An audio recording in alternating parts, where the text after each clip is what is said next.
Hello' everyone, এয়া ৰাতিপুৱাই কাম কাজত লাগি গ'লোঁ যিহেতু ঈদলৈ বেছি দিন নাই আৰু সেইটো কাৰণে মই ঈদৰ কামত লাগি গৈছোঁ আৰু বিচনা এইবোৰ বেডশ্বীট চেডশ্বীট চব গুচাই মেলি চব ধুবলৈ কাৰণে দিছোঁ। আৰু এয়া বেটিক দেখিছেনে, তাই কেমেৰাটো অন কৰি দিয়া লগালগ তাই ইমানেই ভাল পায় কি যে কৰি থাকে কেমেৰাটোৰ আগত। তাই একচুৱেলি মিৰৰ চাই বহুত বেছি ভাল পায়, ইমানেই আচলতে ছোৱালী যে আইনাখন আইনাৰ আগত যদি তাই ৰখি দিয়ে নহয় আৰু নক'ব আৰু তাইক একো নালাগে, কিনো কৰি থাকে তাইহে জানে আৰু। তো সেয়া দেখিছেনে কেমেৰাটো অন কৰি নিজকে কিবা কিবি দেখাই আছে।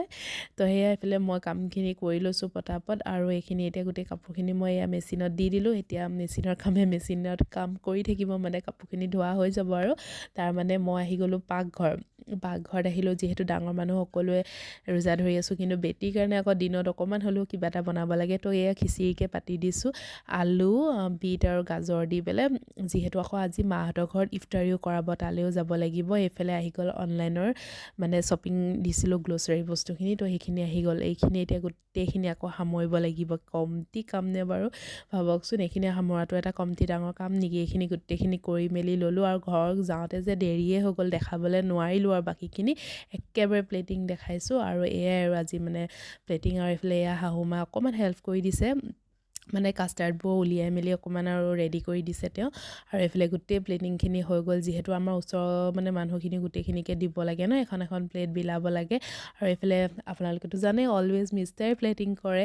তো এয়া তেওঁ প্লেটিং কৰাত উস্তাদ, আৰু তেওঁ বহুত ভাল পায়। আৰু তেওঁ সেই আহিয়ে চিধা প্লেটিং কৰিছে। আৰু এইফালে এয়া ওচৰৰ নানী এগৰাকী তেওঁৰ লগত চামাচো এনেই আৰু অকণমান ধেমালি কৰিছোঁ। তেওঁ কৈছে ভিডিঅ' নকৰিবা, বেয়া হৈ আছোঁ, এনেকৈ কৈছে। তাৰপৰা আহিয়ে আকৌ এয়া চেহেৰিৰ কাৰণে এয়া মাছ বনাইছোঁ। এয়া অকণমান কণী আছিলে মাছৰ, তো এয়া আলু বিলাহী মটৰ সেনেকৈ দি আৰু ফুলকবি এনেকৈ দি পেলাই এখন তৰকাৰী বনাই দিলোঁ। তো বহুত বেছি ভাগৰ লাগিছে, আৰু আহিয়ে মই লগালগ এডিট কৰিছোঁ। আজিলৈ আহিছোঁ, বাই।